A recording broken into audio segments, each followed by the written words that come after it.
welcome, welcome.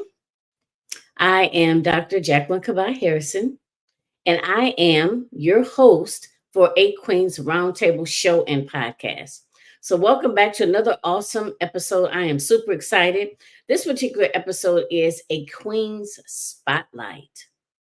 A Queen's Spotlight is specifically just that. I am spotlighting another woman entrepreneur, and we talk about her business. You get an opportunity to learn a little bit about her, who she is, how she serves, her why behind her business. And we always end on giving you different tips and tools to help you personally, professionally, as well as leadership development to help you scale your business. If you always two things, if you have not already subscribed and turned your alerts on for the Eight Queens Roundtable YouTube channel, then make sure you do so. That way you can stay up to date and you don't miss anything. And secondly, if you yourself are an entrepreneur and you're looking to spotlight your business, maybe you have a book coming out, maybe you have a particular, product or service or an event coming up, or you just want to advertise your business, then definitely reach out to me and let's have a conversation. You can always find me on Facebook and LinkedIn under Dr. Jacqueline Kaba-Harrison, or you can just email me at realizingyourpotential, the numbers 123 at gmail.com. And, let's link up and basically make it happen. So my next Queen Spotlight is going to be on Helen Hicks. So let me just kind of share just briefly. I'm not going to tell it all because I'm going to bring her into the studio. She's going to, elaborate, of course, more on who she is and how she serves. Helen Hicks is a national counselor, author, parent coach, and mother of five.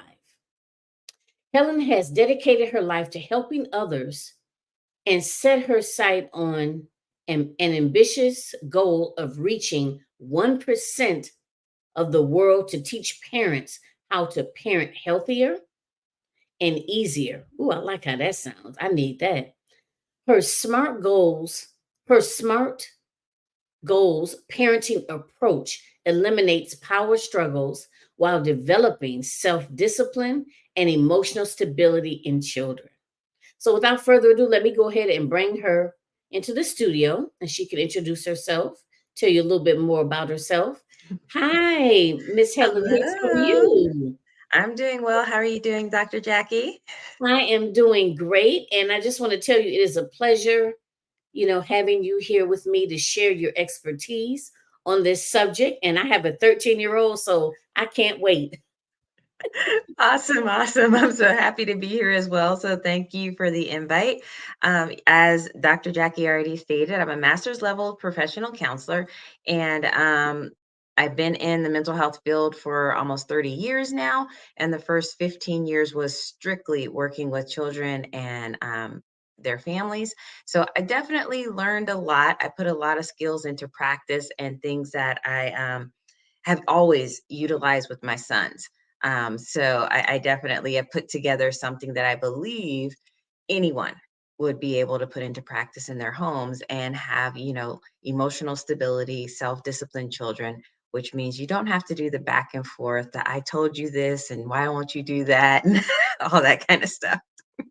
Wow. And you have five now. You have five sons or Five sons. oh, wow. What are their ages? Okay, so my oldest is 30, and then I have 28, 24, 16, and 13. Okay. So you got a 13-year-old. Okay, that's the baby Yes. of the family. Okay. Wow. Okay, so tell us a little bit more about now, are you practicing well no, let me back up. When did you start your business and are you currently working full time in your business? Okay, so I started my private practice about 15 years ago, and I'm working part-time with counseling as far as taking on individuals for, one-on-one mental health counseling. And then the rest of my time is spent on building up my parent coaching aspect of the business. Okay. So 15 years with being in private practice. Now, your the one-on-ones that you do with the parenting coaching. How long have you been doing that? Parent coaching has been the last 4 years. Okay. All right. So what made you decide to do it? What was the pivotal point that made you say, I'm going to go ahead and, start this business? Okay. The private practice as a whole, or switching gears into the parent coaching? Switching gears. Okay. So as far as switching gears was concerned, I got to a point where I felt like I was constantly repeating myself over and over and over again when it came to counseling and interacting with clients. And it wasn't as exciting for Hmm. me. I mean, there's definitely a point in my career where, I met those challenging clients and I was like, oh, yeah, yeah. I felt all hyped about them and I really wanted to do whatever I could to help give them the skills and the things that they needed to reach their personal goals. And then I got to a point where I kind of felt like I've done this enough.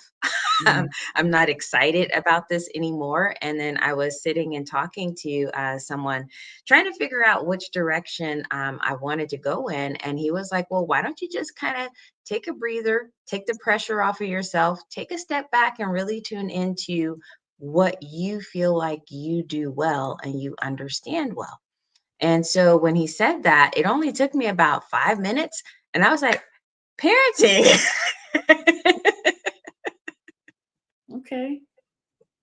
All right. And then the birth of the business started, and you been going ever since.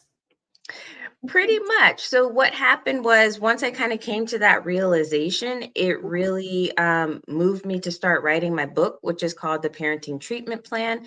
It is available on Amazon.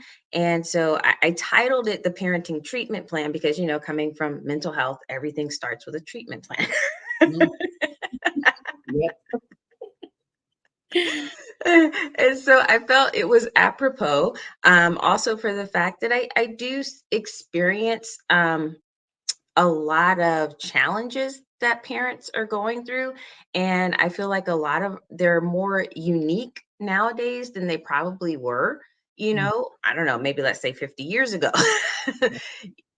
So I feel like people need something that is easy. It's easy Mhm. to understand, it's easy to implement, and you get results right away rather than, okay, well, let's hang in there for the first 6 months and maybe then you'll get some change. Mhm. Mhm. Yeah, definitely. Two things to kind of piggyback on. One is that you're right. And, nowadays in this society, everything is so, instant gratification, and that is one of the things that I would assume is a huge difference from before. Now kids have access to so much, with the internet and everything, and everything is like instant. They want something, they get it, like with the video games and things of that nature. And even us as adults, because you're right, even like thinking about working with my son's therapist, it's like you want to see some results right away, and you're not expecting it to happen overnight, but you still want to see, you want to see something that'll tell you, okay, we're moving in the right direction. Small So wins. yeah, right, exactly. Those little small wins. So okay, so you were telling us about 4 years, and so why are you so passionate about that? What is it about, I guess, parenting and helping other parents that makes you so passionate about that? Okay, so this kind of takes me back a ways. Okay. It takes me back to when my oldest son was first born. And when he was born, he was very sick. And his first year of life was just like constant trips to the children's hospital, just a lot of different things were going on with him. And over that first year, it was so much effort for me to just keep this child alive. Um, that I started thinking bigger and I was like, oh my gosh, I'm doing all this to keep my child alive. But what if something else or someone else comes into the picture and then now I have no control and something happens to my child? And it really got me to thinking on a larger scale. Well, what can I do that has community impact to really make this a better, healthier, safer place for my child, because I'm not going to shelter him all his life. So I started thinking along those lines, and that led me into psychology. And then, so, been in mental health for a really long time.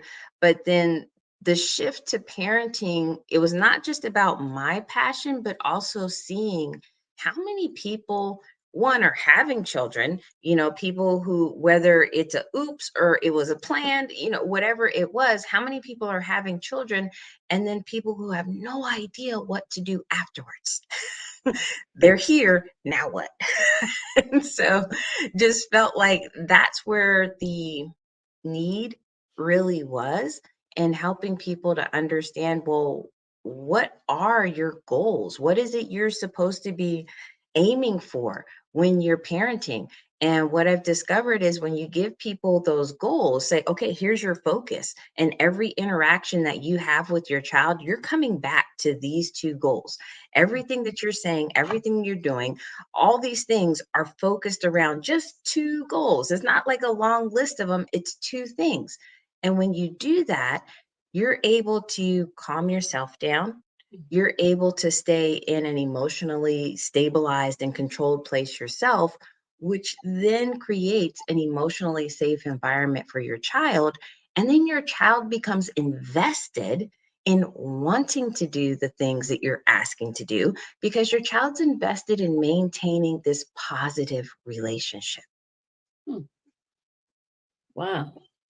Okay, so you have to tell me tell us a little bit more about that, because I don't, I'm not even sure, like what type of, like where to even start with that. I mean, that's a lot, and I know that's a process. But tell me, I guess, a little bit more about that.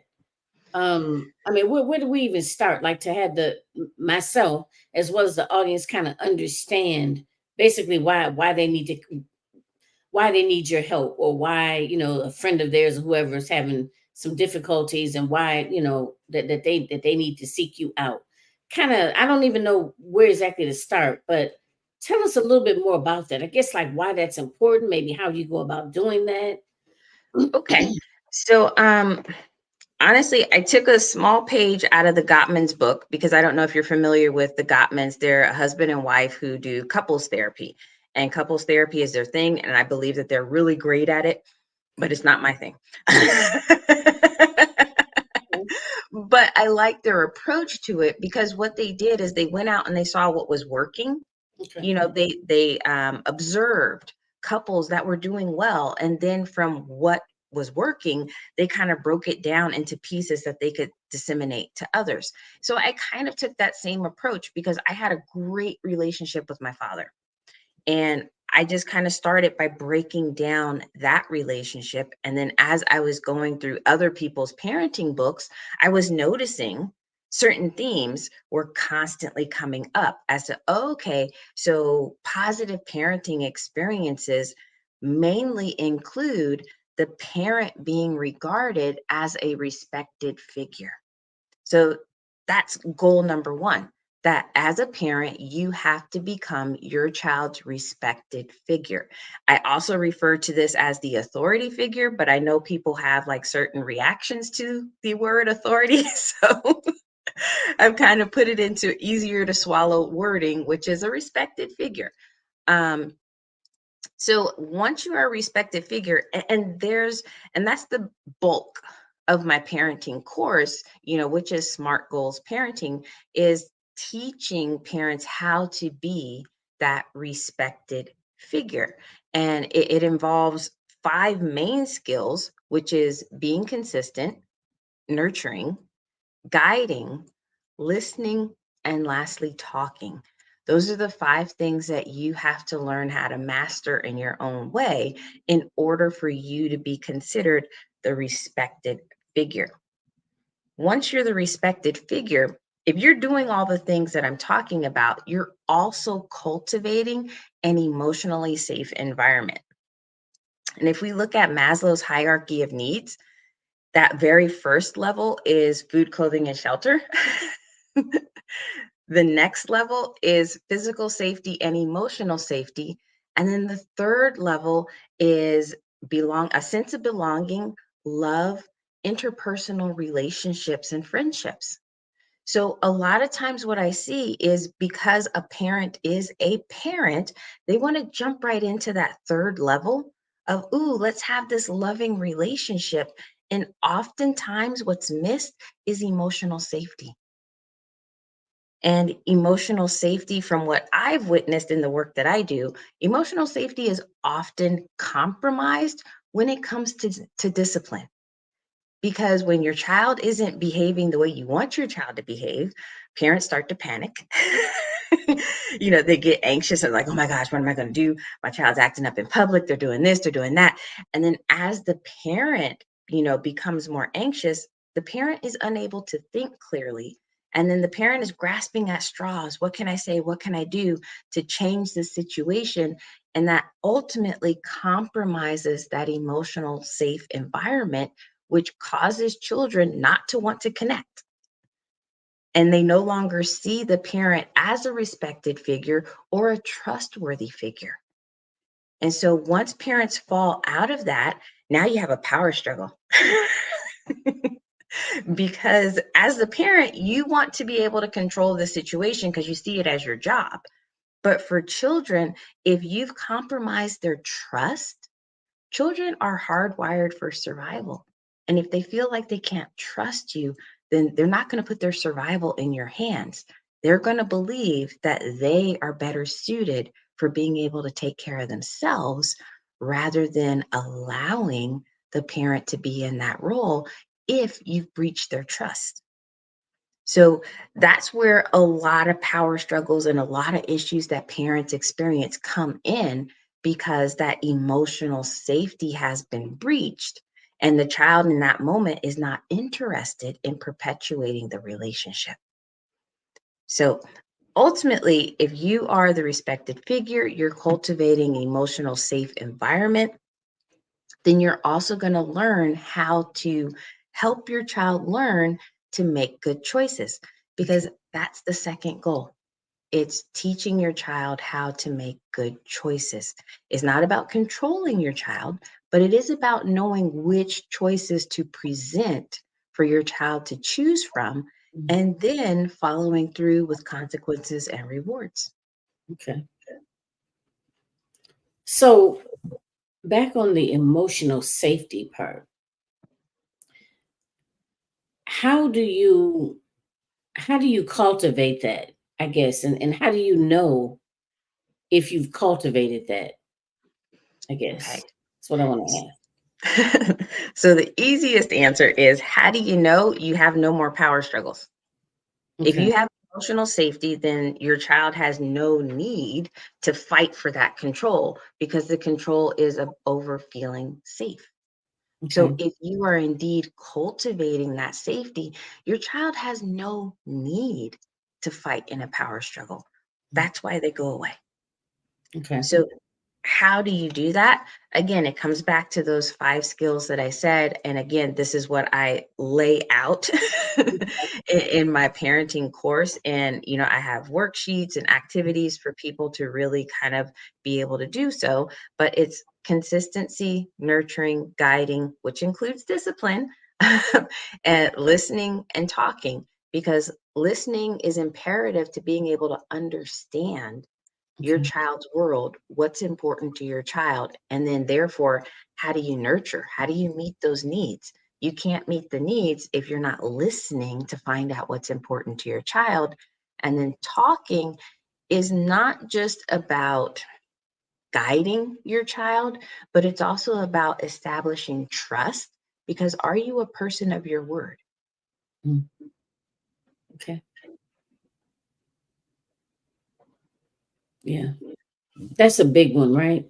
If you say you're going to do something, to do it, and like you said, the whole consistency piece. Yes, Okay. So consistency is huge. so when parents come to you, and let me just say, by the way, I like how the way you titled the book in terms of a treatment plan, because you're right. Everything is about a treatment plan. And I'm sitting here, it's like I never really thought of it like that. But I like that. I mean, it makes sense. having a treatment plan, and like, what are your goals? And the main, when I think about being a parent, I want to teach my son how to be independent. I want him to be able to make good choices. I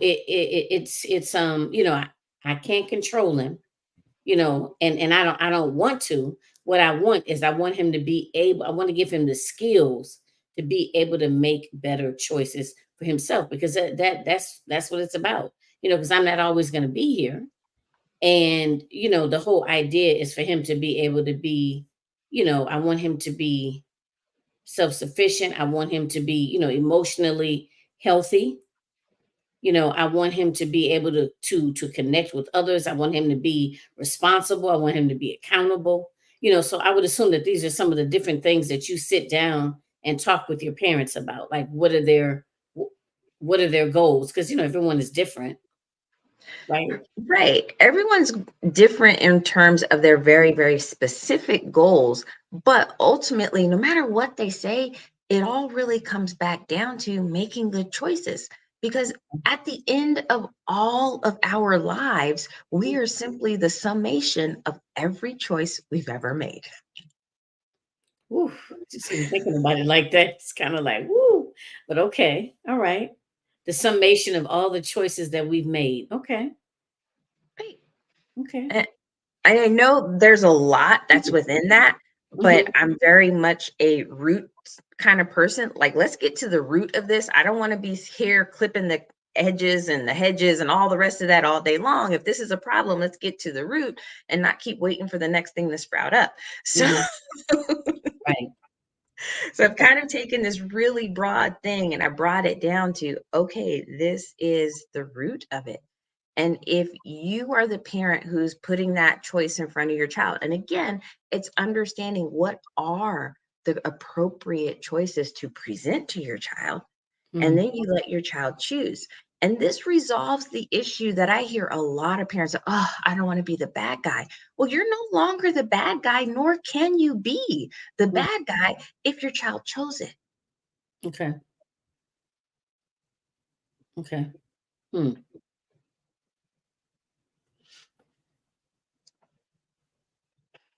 Okay. I can see the wheels turning. And I'm like, I don't know.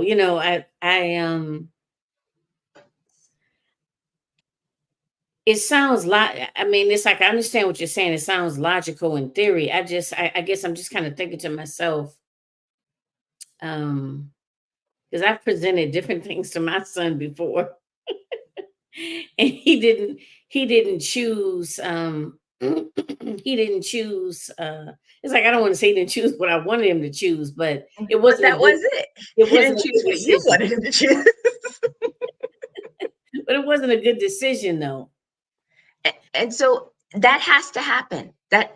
absolutely has to happen. And I know that's a lot of parents' fears of, oh my gosh, if I give my kid a choice, they're going to choose the wrong thing. You have to allow it to happen because you have to follow through with the appropriate consequences or rewards, not save them. Because that's what I see so many parents do as well. Oh, well, I just felt so bad for them. Like, I've done this with all five of my sons. Okay. And my youngest at 13 now, if I say, hey, I need you to take the trash out. Okay, mom. Hey, I need you to do this. Okay, mom. Like, there are no power struggles in my house, and there never have been. Okay. Everything is presented as, all right, you can do this or you can do that. And if you choose to do the thing that, isn't appropriate, there are going to be consequences that come along with that. And so they've learned that. And so they've learned how to choose accordingly to, okay, well, which outcome do I want to deal with? And that's the part where children become empowered and they become more invested in the relationship because they feel like it's their choice. It's no longer an obligation. Okay. Okay. Are you able to give some examples? Like, of course, I don't, I don't expect you to go into like how you, work with parents, because of course that's something they'd have to get the book, or they'd have to, reach out to you. But are you able to give an example? I guess because like right now, it's like from a therapeutic standpoint, and by me being a therapist, I may understand certain things, but other people that may listen may not come from that background and may be like, oh, that's some crap. I don't know what you're talking about. So can you give some examples? Okay. So I think most parents, especially if we're talking about teenagers, preteens, somewhere around there, most parents have probably dealt with the issue of child doesn't want to go to school, Okay. whatever the reason may be. Mhm. Yes. And so again, this is a choice that I presented. Like, Okay. I am not dragging you out of your bed. I am not getting you dressed. I'm not forcing you into a car. I'm not pushing you out of the car when we get to the school. I'm not doing all that. If Okay. you refuse to get up and go to school and do all the rest, understand that everything in this house that is off when you were at school will remain off when you were not at school. The Mm. TV's not coming on, the games aren't coming on, you're not getting on the phone, you're not doing anything that you wouldn't normally do if you were at school. You Okay. don't get extra privileges because you decided to stay home. Okay. It does not work that way. You didn't get a free day. Right. So, and the second thing that I put out there to my sons is, well, school is your job. Just like I have to go to work and I have to take care of my responsibilities, school is your responsibility. So, therefore, if you're not going to school to take care of that responsibility, I have a whole list of responsibilities that you can take care of, since you won't be on your phone, you won't be on your games, you won't be on the TV. Okay. Got you. So, you can choose to stay home because I'm not dragging you to school. I'm not. Right. Okay. You can choose that, but here's what it comes with. Okay. And then people say, well, I can't make my child do chores or anything else like that. No, Hmm. you can't make them do chores, but you can unplug the TV, you can turn off the internet, you can turn off the phone service, you can do all these other things that closes their access to it, and then say, okay, now it's not going back on until you do the chores. Okay. So if it takes you till 5 or 6 o'clock tonight to do Okay. the chores, well, then it's not coming back on. It's not coming back on at 3 o'clock just because you normally would have been out of school by then. Then now it's not coming back on until you do it. So if you take until Friday and it's Wednesday to Right. do those Okay. chores, I Okay. guess you're going to do without until Friday. So Mhm. again, everything is a choice. It's never about, I'm going to force you to do Mm. this, because that's a power struggle. And you Okay. automatically lose every time you engage in the power struggle. Mm. Okay. That's an important piece right there. I'm thinking too is getting parents to see that they lose the minute they engage in that power struggle. Because I guess it's like I know my father used to always say, "Oh God, I'm not." Let's see if I get this right. That if you see a fool and a wise man arguing out in the street, how can you determine who's the fool and who's the wise man? You can't, because it's like the fool, the wise man has decided to engage with the fool out there in the street, right? So, and I know that that's a little. That's just the way it resonates with me. But it's like, okay, so when the minute you get into that power struggle, is a okay, okay. Right. And I have a different example that I present to Hmm. parents, which is Okay. a police officer, Okay. because that's someone who has authority, not Right. always respected, but has authority. Mhm. And if a police officer pulls you over and gives you a ticket, does that police officer sit there and argue with you about it? Does that officer sit there and say, oh, will you please, you got to take this ticket? Oh, you're not going to take this ticket? Well, I don't know what I'm going to do if you don't take the ticket. If No. you say, I'm not signing that ticket, they're like, okay, I already got the information I needed. Have a good day, ma'am. Right. You'll get your summons in the mail. Right. Okay. The Okay. police officer knows he doesn't have to stoop to that level in Okay. order to maintain his role. Okay. And that's where parents lose. Parents Mhm. lose by thinking they have to stoop down to their child's level in order to get certain behaviors. Nope, that's how you guarantee you won't get them. Hmm. Okay. Ooh, wow. So this, okay. That kind of changes the game on things. So I'm just curious, and I think I already know the answer. When it comes to like corporal punishment, what are your thoughts on that? I mean, I would let me give it a stab. I would assume, based on what we just talked about, that would be. stooping to their level because it's like you're you're trying to make them do something, or you're trying to force them to do something. Yeah, tell us So something. I say it depends. I Okay. really do. And I do have a section of my book where I address spanking because I think there's a place for it. It's not always used appropriately, but I think there's a place for it. But a couple of stipulations. One, I think it's only appropriate for kids under the age of 8. And I think it's only appropriate for under the age of 8 if it's being used as an instant way of stopping a behavior. Mm, okay. So if your child, let's say you have someone who's under 8 years old and you're out in public somewhere and your child is engaging in a behavior that you can see the potential danger of and you want it to stop immediately, it could be, Okay. Okay. you know, Right. It I poses a don't believe, danger. right. I Okay. don't believe that spanking should be about hurting. And I don't believe that any of it should be about control. Okay. So I do talk about the specifics in my book that there's a place for it, but it's not what a lot of people use it as. Okay. Okay. Okay.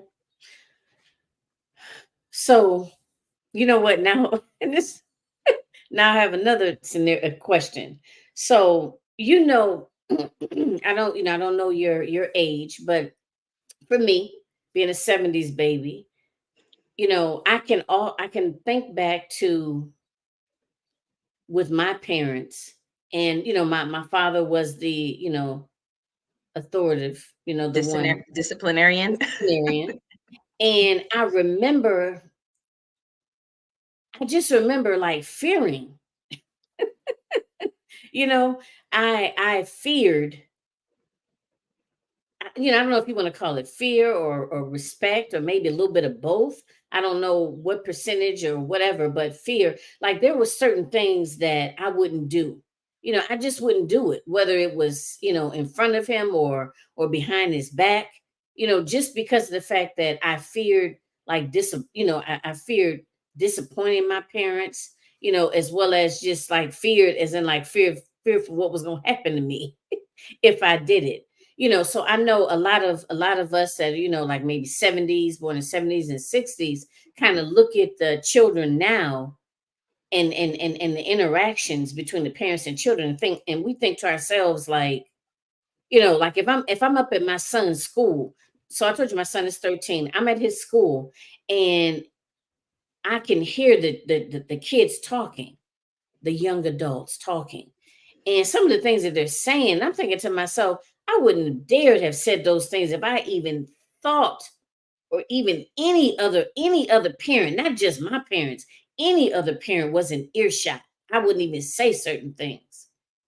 So how do you how do you explain that in the kids growing up in the '50s, '60s, '70s, let's just say, you know they're actually got the respect of their parents and more desired results when, I mean, did they create the emotional security, or these five steps that you're talking about, like in terms of being consistent, talking? I can't remember all of them off the top of my head, but did they create those, or I mean, how do you explain that, or what are your thoughts about that?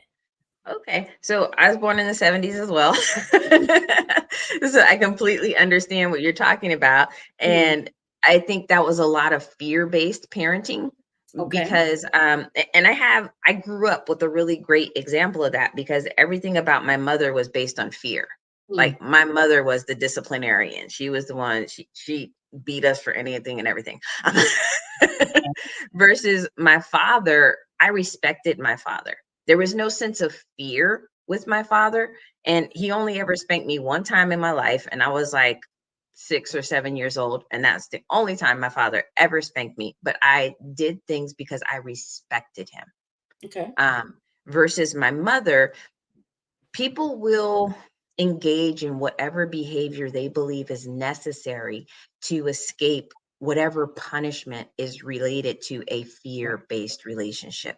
Okay. And as soon as the threat of punishment is removed, then they do whatever they want to do, because that was the only thing controlling them. That was the only thing getting them to utilize self-discipline. Ooh, I'm not going to do this because this horrible thing is going to happen to me later. Okay. But when it's about a respect-based relationship, you choose not to do it, not because there's a threat of something, because you appreciate and you value that relationship with that person so much that Mm. you don't want to do anything to damage the relationship. The relationship becomes more important to you than choosing to do whatever else is the option. Okay. But I guess I'm wondering, and I'm just thinking about all of this just kind of as we're going along. So yes, I'm just thinking about, I would prefer obviously that my son do, make better choices because of the, the respect piece, versus him fearing me. And I understand how you said that when the fear is gone, and I guess I'm thinking of examples like maybe you might have a kid that may go away to school, you know, and it's like the parents like, dang, they done lost their mind, you know what I mean? But like you said, that fear is gone, so they don't make the best choices, or they make, yeah, not the best choices. But even when it's respect, isn't that, I don't know, can that kind of be the same thing? Like, I So, respect my mom, but I'm not living under her roof, so I'm still gonna make these not so good choices. so that's a very complicated question because well, I'm really focused in this moment more so about the parent aspect of it. But Okay, there's okay, always the child aspect of it, where this is just a person who okay, is trying to figure out who he or she is. okay. And in the process of trying to find their own way, they have to make certain choices, even if that choice later on is, oops, mm, Right. Shouldn't have did maybe I that. didn't want to do that. So that child still has to grow up into their own person. But Okay. again, when you have that respected relationship with that parent, it makes it easier for you to go back as the child and say, hey, I did this, this is what happened. And then that parent can approach you with that unconditional love and be like, yeah, I get it. I understand. Okay. That's a part of life and you're human and this is going to happen. And it's not jumping down that child's throat and saying, oh my gosh, how could you do this? That's so embarrassing. I thought you knew better. And is not going that being able to say, you know what, I'm still going to respect you because I understand that you need that love, you need that support in order to see yourself as Right. being capable of doing better. Right. Right. See yourself as being capable of doing better. And you know what that made me think of too? I think sometimes, parents get embarrassed. Like let's just say if you found out that your child acted a fool, out somewhere, and you find out and you be like, oh my God, I can't, basically what they're saying is I can't believe you embarrassed me like that. You know what I mean? And so then it moves into, how you feel. You know what I mean? Or, how now people are gonna look at me differently, is they're gonna think that, oh, I'm not teaching you properly. Because I think and I think that was a big thing too back in the day. So when I say back in the day, everyone, I just mean like, me growing up in the 70s, being born in the 70s. It's like, don't you, because that they would say that to you, don't you embarrass me like that. You know what I mean? So and Mhm. that's a whole nother ball game, because now it's not about you making a good choice per se. It's more about them being embarrassed. Right. And in those situations, I completely put it back on my kids. People are Mm, like, "Oh my gosh, your son did blah blah blah blah." He did? Okay. Oh, I guess you better go talk to him. You need to go ask him why he chose that. mm, Because I know he knew there were better choices. I right. know he knew that. Mhm, But he made that choice. I didn't do it. He did. So if mhm, you're going to be disappointed in someone, I need you to take that elsewhere because I'm right. not going to carry that. Got you. Okay. I like that. So I have another question. Sure. Okay. So what about when children have diagnoses such as like ADHD? Um, because I'm pretty sure that you deal with that, you know. Um, how does that like how do you or do you end up supporting parents in like getting testing, or once they're tested and maybe they have that diagnosis, like how does that play into everything? Okay. So my middle son, he's ADHD, and I Okay. knew from the time that child was born, Oh, you and I did? knew, Okay. yes, because the question is, what infant have you ever seen that doesn't sleep? Wow. Really? You're not Yeah, exaggerating? Oh my God. I am Okay. not exaggerating. He Hmm. was 2 years old before he finally slept long enough through the night. I'm not even saying a whole night, just long enough through the night. I used to fall asleep with my arm around him like this to make sure he couldn't go anywhere. Wow. Okay. I've never heard that before. Wow. So, Okay. yes, so I knew from the time my child was born, oh my gosh, I have a handful. So it depends on when parents really get involved with this diagnosis. So because I knew this at a very early start, I put up poster boards for him. And the poster boards had pictures, they had words, they had time, diagrams and everything on there to say, okay, at this time, this is what you need to be doing. And there's a word for it, like shower. I have a picture of a shower, and there's the word shower, and it has a time. And then I have a picture of clothes. It's like get dressed and at a time. He had a whole board that was put in his room for him, because otherwise this was a child who would go in his room, he's supposed to get dressed, and 30 minutes later he would be sitting on his floor naked. And I'd be like, what happened to the clothes? Hmm. He was just off in his own world doing else and completely forgot, oh, I was supposed to get dressed. So if you know what you're dealing with at an early age, you Okay. can start utilizing things like having a poster board, having a schedule, because the biggest help for ADHD is a routine. If Okay. you can get them into a routine, you do this, you do this, you do this, there's no thinking involved. They have a process they have to go through, and they get used to that process, and they will get things done as long as there's a routine flow to it. What happens where things go wrong is when they're left to think about it. Mhm. Okay. Okay, that When they're sounds so left to bad. think, if they have to think about it, then they're going to be impulsive. Their mind is going to float away to somewhere else. But if it's routined out, it's like you just have to do this, do this, do this, do this, do this, do this.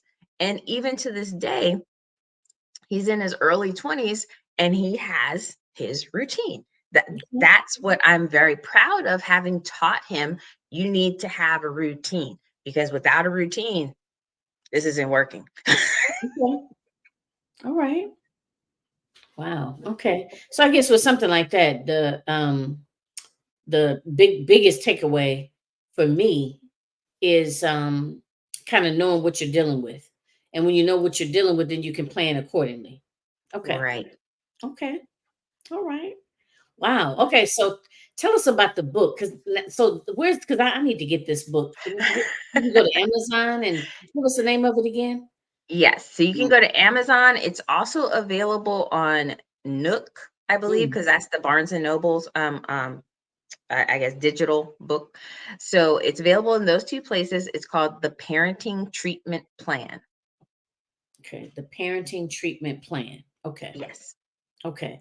And this is for parents that it's obviously for boys or girls, any age, or does it, I mean, is it more geared towards when they're younger or So I would say parents who have children who are 16 years old and younger will get the most use out of the book. A lot of things are really geared towards that age and younger. And I say that because once you get above 16, you get to 17, and they're really feeling themselves because they know 18 is around the corner. And, usually by that time, if they want to have a job, they can have a job. So now they have access to their own money, being able to do their own things, and you have less input as a parent because you're not in charge of as much stuff, even though they're still a minor. Right. So for the book, a lot of it is focused on 16 and under. However, if you have an adult child and you would like to repair that relationship with the adult child, then I would say you can still focus on the consistency, the listening, and the talking.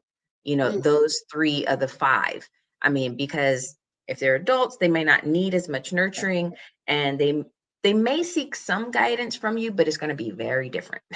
very different. Listen, you said feeling himself at what'd you say, 16? My son Yes. is 13. He has been feeling himself for the past 2 years, it seems.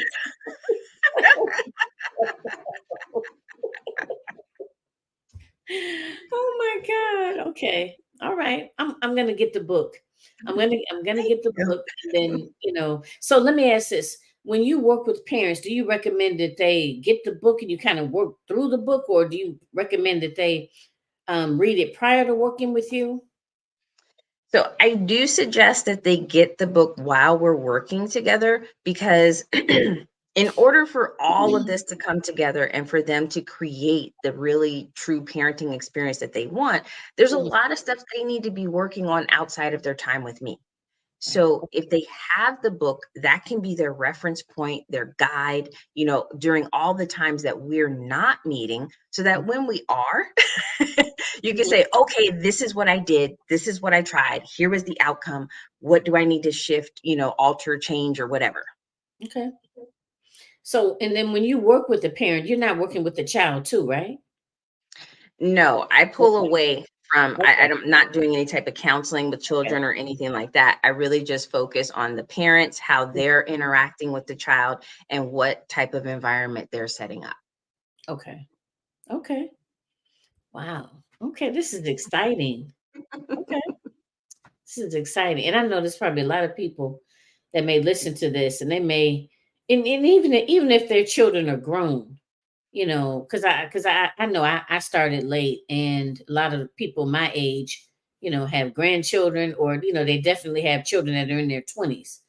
So, but I like two things. One, they may know someone else that may have younger children, and or they may want to, like you say, even though their children may be grown, they might still want to better their relationship with their children.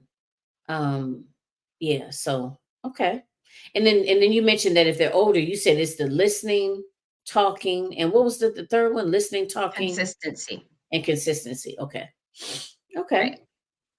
Wow, this has been great. Okay, so let me see. Is there anything in particular that, I don't know? I mean, we talked about the book. Um, is there anything in particular? Well, I guess let them know where they can find you. Um, like what's the best way to contact you? If you have, I don't know, any upcoming events, like are you doing any speaking engagements? Do you have any virtual events coming up, anything like that you want to share? Sure. So first off, you can go to my website, Helen V. Hicks counseling.com. So my name is on the screen. So it's spelled exactly that, no spaces between all the words, just Helen V. Hicks Counseling. And there's a link to my book. There's a link to scheduling appointment. Well, I wouldn't say scheduling appointments. Sending me an email. I'm just not up on the Calendly yet. I don't know how to say it correctly, but where people book their own appointments, I'm I'm just not there yet. I have resistance to it. So, but then there's also a link there to my online parenting course. So there you get all this information. So all the information that's in the book, because I know not everybody wants to sit down and read a book, but all the information that's in the book, it's more so in video format. The same worksheets that are in the book are there for you to download on the course. The course is only $47 a month. It's a subscription, so you can stay as long as you feel like you need to. Um, because I know not everybody is in a financial position to put out a couple of $100s to sit with me, and that's perfectly fine. And I don't want anyone to feel like they can't have the parenting experience they want because they don't have the finances for it. I mean, parenting is a very natural part of life. And so I don't think people should be cut off from the resources in order to, make that the best experience they can have. So if you want, you can get the book. It's I think it's around $15. If you want and go through that and do things all by yourself. If you want a little bit more of a step up, you can do the parenting course. Also, the parenting course has a online community, which if you have specific questions that you want to ask me, you can ask me in the community of the course, and I will get back to you. I do video answers for people, so that way you get a little bit more explanation. You get to see kind of like my physical response as well when I explain things, and it's not just typed out words. So you do get a reply from me. You do get guidance from me. If you still feel like you need additional help, then you can also set up that individual, coaching time with me. So there are stages that we can develop through. As far as like speaking events, I don't have any like current in community events that are scheduled right now. I do virtual events. I just did a live event for LinkedIn, YouTube, and Facebook this past Thursday, which was parenting through anxiety. So I'm trying to do that monthly. The month before that, it was parent versus friend, when to be which. And so, and then I have a once a month uh, virtual event that I do, which is a very short speaking blurb, like 10 to 15 minutes, that I usually give a short parenting tip during that. And that's with Angelica Norton's World Changers and History Makers, which is first Sunday of every month. Okay. Okay. So socially you're on Facebook and LinkedIn. Yes, I'm Facebook, Instagram, LinkedIn, YouTube. Okay. And so LinkedIn is Helen Hicks. You can search, for me there. And then the other social medias, you can find me under What Would Helen Say? Okay. So you have a YouTube channel titled Yes. that? Okay. Yes. Okay. I like that. What would Helen say? I like that. Okay. All right. Excellent.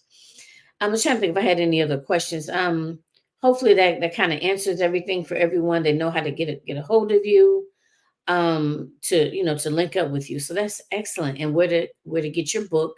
You mentioned I know you said Amazon and then you said Nook. Yes. Okay. And okay, and give us the title of the book one more time. The Parenting Treatment Plan. The Parenting Treatment Plan. Okay, awesome. Well, we're going to go ahead and end. I mean, this has been excellent. I mean, it has been very informative, and it's been such a pleasure having you on the show, and you're so easy to talk to. Thank you. And I appreciate you being here, Miss Hicks. I appreciate you having me. This has been a wonderful time for me as well. Thank you so much.